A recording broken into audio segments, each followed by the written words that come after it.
바리새인들이 손 맞은 사람으로 예수님을 시험했지만 예수님은 고침받아야 할 한 영혼을 보십니다. 그래서 예수님의 말씀에 손 내밀라라고 하셨을 때, 그가 내밀었을 때 다른 손과 같이 회복되어 성하게 됩니다. 그러자 바리새인들은 회당에서 나가서 예수님을 어떻게 죽일까 의논하기 시작하지요. 이에 예수님은 그들을 피해서 다른 곳으로 가십니다. 아직 자신을 그들에게 내어줄 때가 아니었기 때문에 주님은 자신을 따르는 사람들의 병을 다 고쳐주십니다. 자기를 드러내지 말라고 경고하시면서 메시아의 비밀, 나를 이 소문을 내지 마라 라고 하는 그 비밀, 마가복음에 아주 굉장히 많이 나옵니다. 마가복음에는 수시로 예수님께서 자기를 드러내지 말라 그렇게 경고하십니다. 신비주의 전략이 아닙니다. 예수님의 목적은 분명하지요. 모든 대적들을 제압하여 승리하는 정복자, 왕으로서의 메시아가 아니라 고통받는 메시아, 우리의 슬픔을 아시고 우리를 위로하시고 우리와 공감하시고 함께 하시는 하나님. 오늘 19절 말씀, 그는 다투지도 아니하며 들레지도 아니할 것이다. 아무도 길에서 그 소리를 듣지 못할 것이다. 그렇게 이 말씀과 연결이 되어 있는 것이죠. 겸손하신 하나님. 오늘 대림절 셋째 주일을 맞으면서 온유하신 하나님, 겸손하신 하나님, 자기를 숨기시는 하나님, 성공과 승리주의를 경계하시는 그 하나님의 음성인 거죠. 오늘 자기를 나타내지 말라 경고하신, 또 자기를 따르는 많은 사람을 다 고쳐주신 이 놀라운 우리 주님에 대한 예언의 말씀이 이사야서 2장 1절에서부터 4절까지 기록되어 있거든요. 그 말씀을 인용한 것이 오늘 마태복음 12장 18절에서부터 21절 말씀입니다. 마태가 구약 성경을 인용하죠. 왜냐하면 이 마태복음은 유대인들한테 쓰는 편지니까. 유대인들한테 쓰는 편지이기 때문에 구약 성경을 잘 알고 있는 유대인들에게 구약을 아주 자주 인용합니다. 마태복음 보시면 구약 인용문이 많이 나오는데 제일 긴 본문입니다. 오늘 말씀이. 보통 마태는 딱 한 절이나 두 절 이 정도로 인용하고 마는데 오늘 본문 말씀은 무려 4절에 걸쳐서 이사야 선지자의 예언의 말씀, 이것을 인용하고 있죠. 구약 성경 이사야서 42장에서부터 53장에 걸쳐서 12장에 걸쳐서 고난받는 메시아, 종의 노래, 이런 특징을 가진 부분 우리는 기억합니다. 우리 주님께서 이 땅에 오셔서 자기 백성들을 위로하시는데 종으로, 섬기는 자로 그렇게 오실 것이다 라고 하는 그런 말씀이죠. 이 종이다 라고 하는 번역, 보라 내가 택한 종, 이 종이다, 이 종이라고 하는 이 말은 헬라어에서 어떤 의미를 가지냐면 종이나 아들이나 같이 다루는, 같은 뜻을 가지는 말입니다. 다시 말하면 종이다라고 하는 말은 그냥 우리가 생각하고 있는 하인의 개념이 아니라는 거죠. 아들의 개념이 같이 들어가 있는 그런 개념입니다. 다시 말하면 오늘 본문 말씀에도 선택과 사랑, 이 종에 대해서 만약 종만이라면, 종의 의미만 강조한다면 선택은 분명히 종의 의미일 겁니다. 자기가 부릴 종을 선택하는 거니까. 그렇지만 사랑의 개념은 아닌 거죠. 종을 사랑하는 법은 없습니다. 어떤 아주 특별한 경우에 자기 종을 사랑하는 경우는 있어도 사랑의 개념은 종에게서는 찾을 수가 없죠. 세상 역사 속에서 그렇고 세속사의 경험에서 그렇고, 그래서 종에게는 사랑이라고 하는 말을 쓰지 않습니다. 아들이기 때문에 사랑이라고 하는 말이 들어가는 거죠. 오늘 보시면 보라 내가 택한 종 곧 내 마음에 기뻐하는 바 내가 사랑하는 자로다. 우리 주님께서 이 땅에 아버지의 뜻을 이루기 위해서 오셨을 때, 세례 받으실 때, 하나님의 의를 이루실 때, 하나님의 그 길을 가겠다라고 결심하셨을 때 하늘이 열리고 비둘기같이 성령이 그 위에 임하시고, 그리고 하나님의 음성이 들렸죠. 이는 내 사랑하는 아들이요 내가 기뻐하는 자다. 변화산에서 하나님께서 모세와 엘리야와 우리 주님이 함께 그렇게 대화를 나누시고요. 그리고 제자들이 경이로운 눈으로 바라봤을 때 하늘에서 너희는 그 아들, 내 아들의 말을 들으라. 이 아들은 내가 기뻐하고 사랑하는 자다. 그렇게 말씀해 주셨던 것처럼 바로 그런 의미인 것입니다. 선택과 사랑, 믿음의 백성들에게 나는 선택받은 자다. 하나님께서 나를 부르셨다. 이 지구촌에서 10억 명밖에 되지 않는 하나님의 이름을 찬송하는, 하나님을 예배하는 자로 이 주일날 저 특별하게 정하시고 나를 이곳에 부르셨다라고 하는 이 택함받은 자의 소명과 자기 의식은 굉장히 중요한 것입니다. 그렇지만 택함받은 자, 일을 다하는 자, 주인의 온전한 그 맡겨주신 본분을 다 감당하는 것, 아름다운 일이지만 내가 사랑받고 있는 아들이다라고 하는 것을 같이 겸하여 누리지 못하면 그것은 의무에 불과하고 그리고 공허하게 된다는 것입니다. 내가 사랑받는 주의 자녀다라고 하는 이 의미를, 이 깊은 사랑을 깨달으시기를 주의 이름으로 축복합니다. 내가 사랑받는 자인 겁니다. 나에게 일시키려고 택하시고 보내시고 파송하시고 하는 것으로 끝이 아니라 이 이중적인 성격을 가진다는 거죠. 주의 종들은 바로 그런 의미를 분명하게 인식하고 있어야 됩니다. 나는 주의 종입니다. 하나님께서 나를 택하셨고 그리고 나를 보내시고 나를 사명 가운데서 행하게 하십니다. 그렇지만 하나님은 나를 그럼에도 불구하고 내가 실수하고 넘어질 때조차 나를 포기하지 아니하시고 한결같은 사랑으로 나와 함께 하십니다. 이게 종이라고 하는 말 속에 담겨 있는 것이죠. 마태복음 앞쪽 오늘 11장에서 12장, 13장 이렇게 3장에 걸쳐서 예수님은 배척당하십니다. 바리새인들과 충돌합니다. 그의 정체에 대한 의구심이 생깁니다. 우리 주님께서 이렇게 온 세상에 분란을 일으킨가? 내가 하나님의 화염검, 하나님의 불을 던지러 왔다라고 하는 그 말씀처럼 온통 논쟁입니다. 그렇지만 마태는 예수를 하나님의 종으로 하나님에게 순종하기 때문에 이런 고난을 겪지만 그가 하나님의 아들이시다라고 하는 것을 놓치지 않는다는 것이죠. 말 잘하는 자가 아니라는 겁니다. 우리 땅에 얼마나 말을 잘합니까? 특별하게 예수쟁이들이. 말 잘하는 데는 기가 찰 정도로 잘하죠. 다른 종교는 자기 수행이기 때문에 침묵이라고 하는 그런 기간들을 반드시 거치게 돼 있는데 예수 믿는 백성들은 침묵 수련하지 않습니다. 왜? 주님께서 선포하라. 문들아 머리를 들어라. 열방이 주께로 돌아올 것이다. 그래서 자녀들에게 예수가 답이다. 예수 믿어야 산다. 예수 믿으면 너의 집이 구원을 받는다. 말하는 거죠. 말을 합니다. 행동으로만 보이지 않는다라고 하는 것이죠. 그렇기 때문에 언어가 굉장히 중요한 요소이지만 우리는 다시 한번 이 예수의 주님의 종이라고 하는 말이 말뿐이냐라는 것이죠. 반드시 행하시기를 주의 이름으로 축복합니다. 말을 들었으면 행하는 게 종이죠. 행하는 게 종이죠. 이곳에서 저쪽으로 말을 옮기는 게 종이 아니라 말뿐인 종이어서는 안 된다라고 하는 것이죠. 예수님께서 병든 자를 고쳐주시는 것, 오늘 본문 말씀 뒤로 쭉 넘어가셔서 28절에 보면 내가 하나님의 성령을 힘입어 귀신을 쫓아내는 것이면 하나님의 나라가 이미 너희에게 임하였느니라.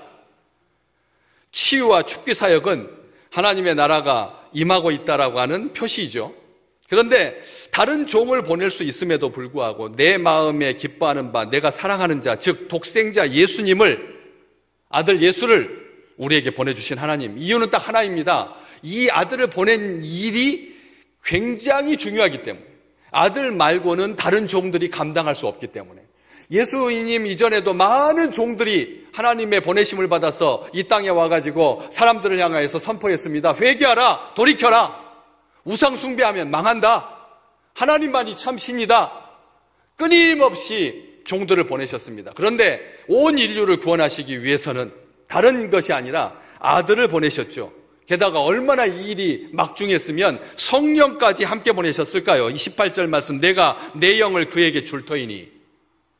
성령을 함께 보내실 정도로 이 일은 막중한 일이라는 것입니다. 예수님 말고는 감당할 수 있는 존재가 없다는 것이죠. 그래서 그렇게 선택받은 종에게 주신 성령은 메시아적 사역을 수행할 수 있는 그런 목적이 됩니다. 성령이 목적인 겁니다. 메시아의 사역, 하나님의 나라의 사역, 구원 사역에는 성령이 목적입니다. 성령께서 동행하시고, 성령께서 힘주시고, 성령께서 깨닫게 하시고, 성령께서 변화시켜 주시고, 성령께서 함께 하실 때만이 성취되는 것이 하나님 나라의 일인 거죠. 세상 일은 하나님의 영이 아니고도 얼마든지 사탄 마귀가 보내준 것처럼 천하 만국의 영광을 보여줄 만큼 자존적입니다. 자기 스스로 막 조합해가면서 벤츠를 딱 만들어내는 것처럼 그럴 일이 전혀 없는데도 많은 사람들이 그런 착각에 빠져서 그런 일들을 행하지요. 하나님의 영이 없는 곳에 바벨탑이 올라갑니다. 하나님의 영이 함께하지 않아도 하늘까지 닿는 바벨탑이 올라가는 거예요. 하나님께서 함께 하시는 일, 하나님의 나라의 일은 성령 없이 불가능하지만, 하나님의 영이 없이 불가능하지만 세속적인 일은 하나님 말고도 지구촌을 구할 수 있다니까요. 우리는 이것을 기억하셔야 됩니다. 그래서 구원 역사의 관점에서 볼 때 하나님의 뜻이 성취되는 시대가 열렸다. 성령께서 지금 우리와 함께 계시는 것은 하나님의 구원의 역사가 성취되고 있다라고 하는 증거라는 거죠. 그래서 28절은 그렇게 말하는 것입니다. 치유하고 귀신이 쫓겨나가는 것. 놔두지 말라고 했습니다. 귀신이 제멋대로 날뛰도록 방치해서는 안 된다고. 예수 이름으로 명해야 된다고. 나사렛 예수 그리스도의 이름, 기도 외에는 이런 유가 나갈 수 없다.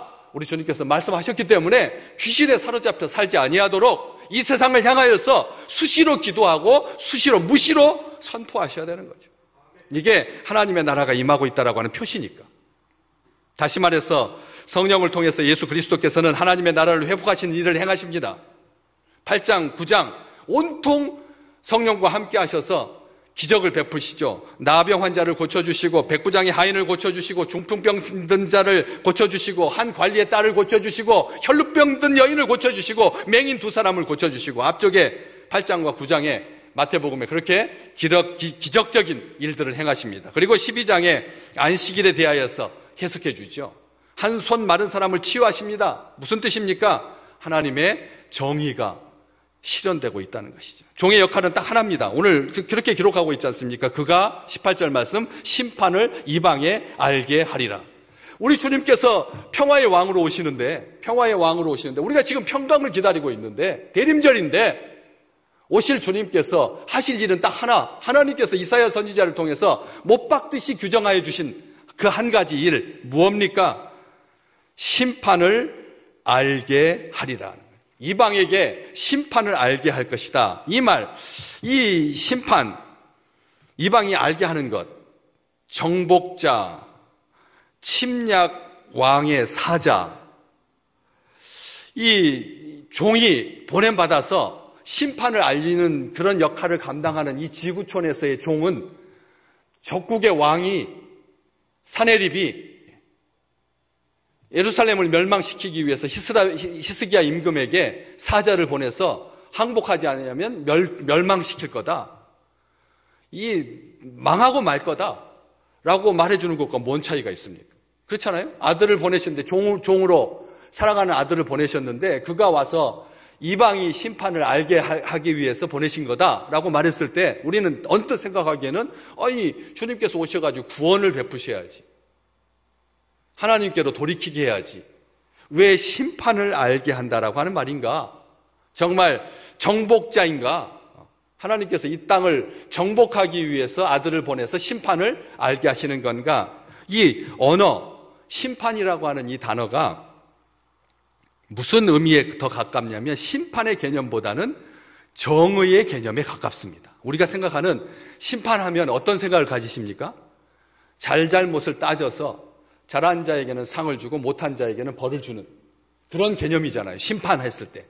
이방에게 심판을 알게 하실 우리 주님의 그 역할이 바로 그런 의미입니다. 그런데 그런 의미가 아닌 거죠. 왜냐하면 그 뒤로 쭉 이어지는 거 보시면 다투지도 아니하고 들레지도 아니하고 아무도 길에서 그 소리를 듣지 못하고 20절 말씀 상한 갈대를 꺾지 아니하시고 꺼져가는 심지를 끄지 아니하기를 심판하여 이길 때까지 할 것이다 라고 하는 이 말, 또 21절 또한 이방들이 그의 이름을 간절히 소망하게 될 거다. 이렇게 쭉 이어지는 말을 보면 우리가 생각하는 그런 심판의 개념이 아니라고 하는 것을 금방 알 수가 있습니다. 만약 심판이라고 하면 하나님께서 이 땅에서 악을 진멸하실 것이다.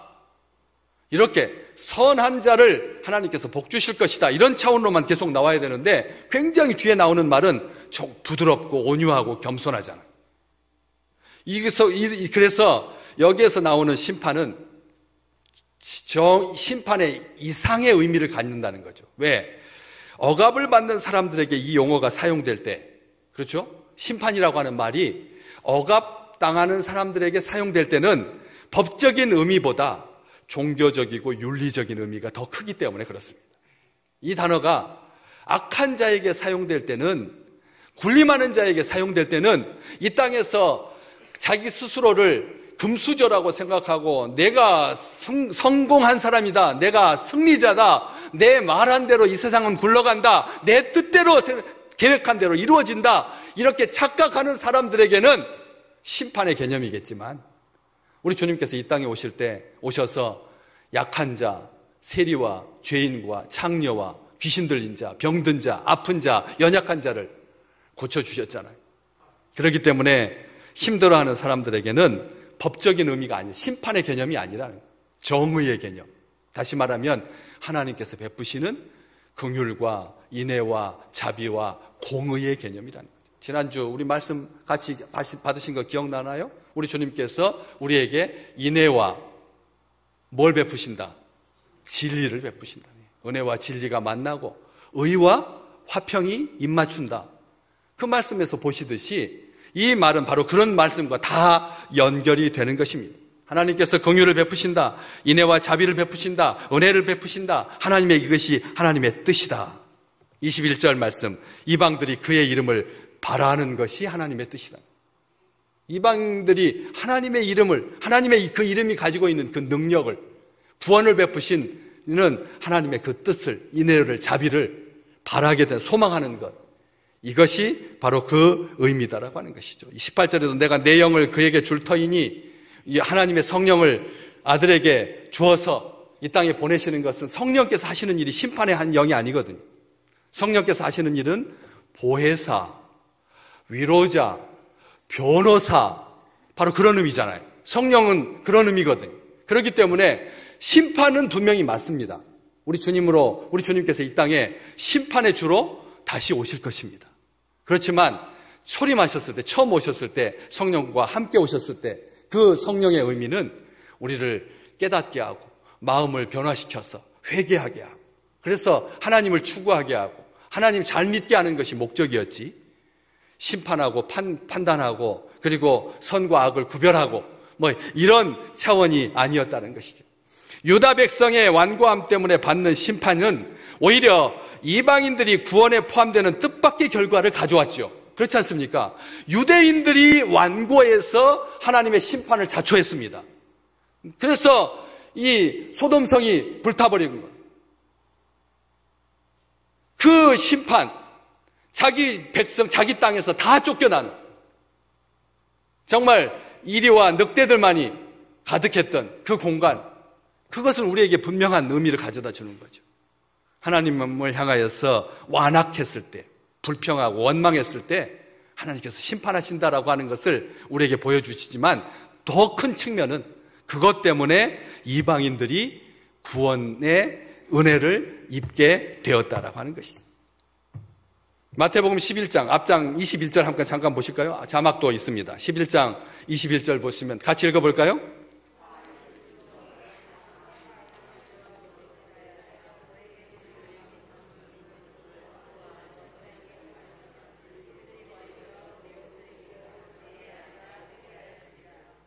아멘. 여기에 나오는 고라신, 벳세다, 유대인들의 대표적인 마을, 우리 주님과 가장 가까이 있었던 마을, 우리 주님께서 사랑하셨던 마을, 그런 마을들이 뭐 했습니까? 어떻게 됐습니까? 화 있을진저 너희에게 행한 모든 권능을 그 더 꼭대기 쪽, 이 두로와 시돈, 이방의 땅이잖아요. 두로와 시돈, 사람들이 가기 싫어하는 땅, 무역 잘해가지고 돈은 아주 풍성한데 유대인들, 농민들이 소출한 그런 농산물들을 비싼 값을 주고 사들이는 바람에 정작 유대인들은 거기서 떨어진 못난, 못생긴, 형편없는 음식을 취해야 했기 때문에 그래서 그쪽을 바라보면서 자녀의 떡을 취하여서 개에게 주는 법 없다라고 하는 말로 자위를 삼았던 그 이스라엘 백성들, 두로와 시돈에게 똑같이 하나님께서 권능을 행하시고 그렇게 축복을 해주셨다면 벌써 그들은 베옷을 입고 제에 앉아서 회개했을 거다. 우리 주님께서 이 말씀 하셨습니다. 오늘 본문 말씀 뒤쪽 41절 볼까요? 12장 41절 같이 읽어보겠습니다. 심판 때에 니느웨 사람들이 일어나 이 세대 사람을 정죄하리니 이는 그들이 요나의 전도를 듣고 회개하였음이거니와 요나보다 더 큰 이가 여기 있으니. 우리 주님께서 말씀하십니다. 마지막 때에 누가 우리를 심판한다고요? 이 세상을 심판한다고요? 니느웨 사람들은 정말 이스라엘에게 골치 아픈, 이스라엘 백성들을 우습게 여겼던 그런 사람들, 정말 감당할 수 없는 나라, 대제국, 그 위에 두르고 있는 그 성을 위쪽에 전차 2대가 나란히 달려도 이상이 없을 만큼 아주 큰 성으로 에워싸였던 정말 철옹과 같은 요새였던 그런 니느웨가 요나가 가서 사흘 뒤면 망한다, 사흘 뒤면 망할 거다 라고 하는 말밖에 안 했잖아요. 그런데도 왕에서부터 백성에까지, 어린이부터 짐승, 모든 짐승들에게 이르기까지 죄를 뒤집어 쓰고 회개했던 그런 놀라운 역사를 우리는 알고 있거든요. 요나서를 통해서. 그렇기 때문에 그 니느웨가 이 세대를 책망할 거다, 정죄할 거다. 이것은 하나님이 유대 백성을 완전히 버리셨다라고 하는 뜻이 아니죠. 오히려 그들이 구원을 얻게 된 모든 민족의 일부가 될 것이다. 모든 구원을 얻게 된 이방 민족들과 같이 유대인들도 구원받게 될 거다라고 한, 다시 말하면 이 용어는 잘못된 질서를 바르게 회복하는 것, 불의의 시대에 정의를 실현하는 행위를 뜻하는 그런 의미이지 단순하게 잘잘못을 따지는 심판의 개념이 아니다라고 하는 것이죠. 예수 그리스도의 정의는 유대인들뿐만 아니라 모든 민족, 열방을 향한 복음이 되옵니다. 회복을 가져오는 메시아를 이방 나라들이 고대하게 되는 출발점이 바로 이 심판에 달려있는 거죠. 우리 주님께서 이 땅에 오셔서 심판하시는 것, 이것은 이게 복음이라는 것입니다. 모든 민족이, 열방들이 복음을 듣게 되는 구원의 출발점이기 때문에 예수께서 종으로 오셔서 낮아지시고 겸손하시다, 다투지도 아니하고 들레지도 아니한다. 이 들레지 않는다라고 하는 이 표현은 한국어에서 요즘 잘 안 사용하는 조금 이전 용어라서 설명이 필요합니다. 울부짖다, 들레다라고 하는 말이 소리 지르며 떠들다는 뜻입니다. 다시 말하면 우리 주님께서는 소리 지르지 않는다는 거죠. 떠들지 않는다는 말씀입니다. 전혀 논쟁도 싸움도 않는다는 말이 아니죠.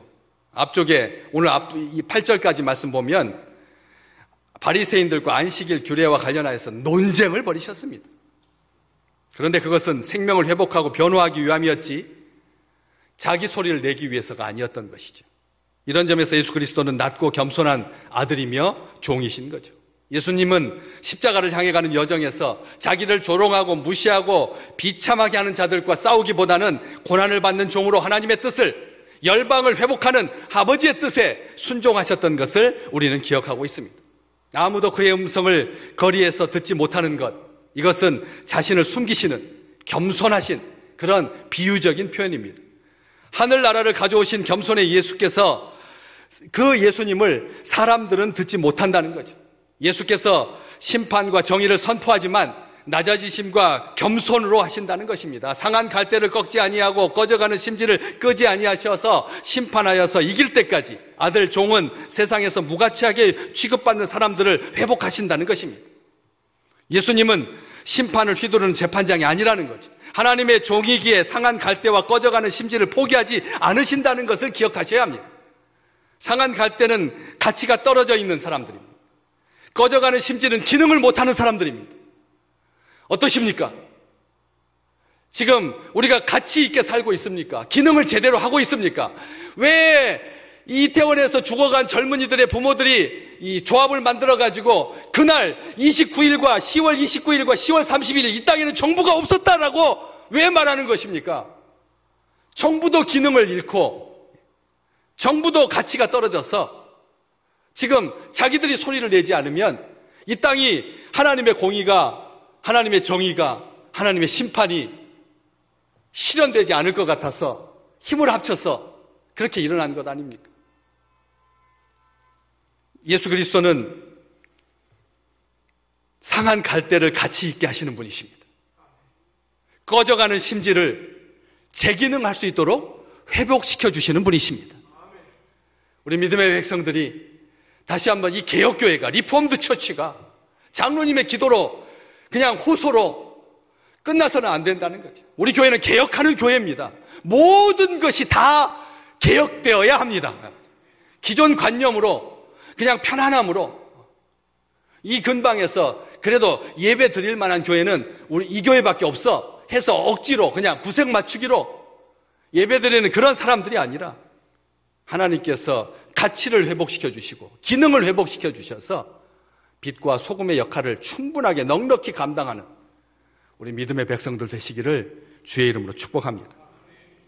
예수님은 수고하고 무거운 짐진 자들을 초대하시고 회복시키시는 분이십니다. 언제까지? 심판하여 이길 때까지. 재림주로 이 땅에 오셔서 하나님의 공의를 완전히 성취하심으로 최후의 승리를 거둘 때까지 택하신 성도를 결코 사탄에게 빼앗기지 않으실 것입니다. 구원받는 자리에 확실히 세우시는 우리 주님은 마지막 순간까지 최후 승리를 얻기까지 타협하지 아니하시고 조금도 중단하지 않으실 줄로 믿습니다.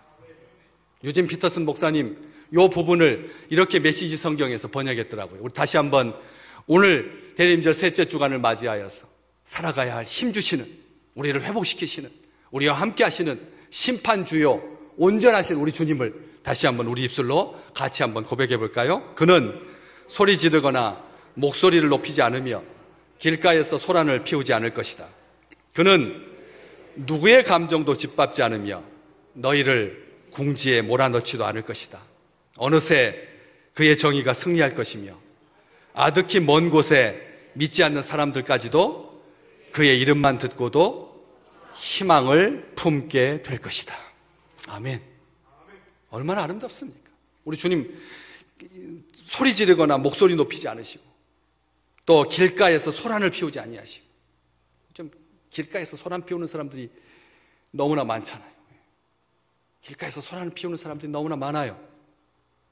우리 주님은 그렇지 않으신다는 거죠.